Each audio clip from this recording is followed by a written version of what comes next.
Hello everyone, especially sa mga Gibitarians na nanonood right now. Ngayon, magkakaroon kami ng isang cooking episode.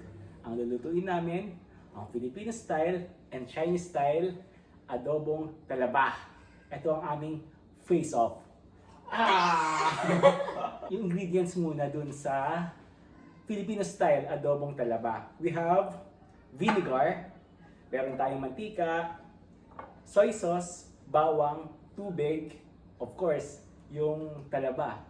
And then sa Chinese style, Siyempre, kailangan din natin ng oil, soy sauce, tausi, sugar, a little bit of water, and siyempre luya, onion, and garlic. ayan. Simulan na natin ang pagluluto.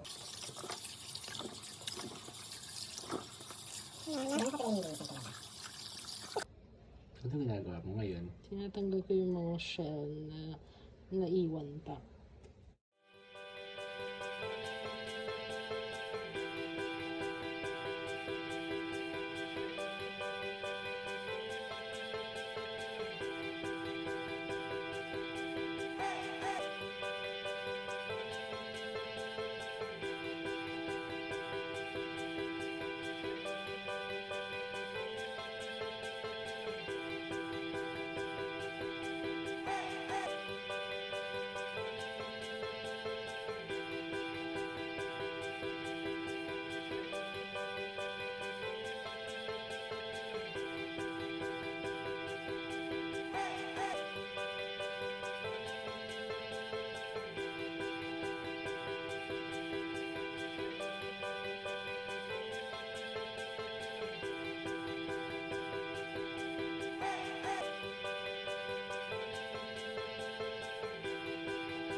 Uli. Ito, kumakain ka na naman.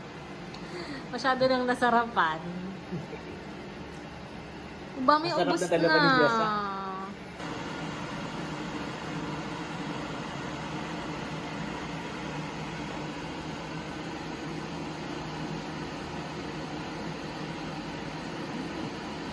I think panalo ako, GB.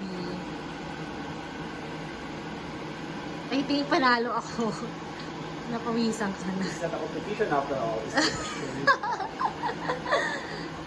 Dahil dyan, libre mo ako milk tea. Sarap! Sarap! Tara! Yan ang aming Filipino Style Adobong Talaba and Chinese Style Adobong Talaba. ayan, alam niyo ba, sinasabi nila na ang talaba ay isang aphrodisiac. Ang word na aphrodisiac ay nagmula sa pangalan ni Aphrodite. Si Aphrodite ay ang Greek goddess of love, passion, and procreation. Yan ang ating kaalaman ngayon. Talaba. Talaba, aphrodisiac, Aphrodite. So, yan ang ating cooking episode ngayon sa God Has Marked for Jessa. Hanggang sa masusunod nating mga YouTube videos. Bye-bye!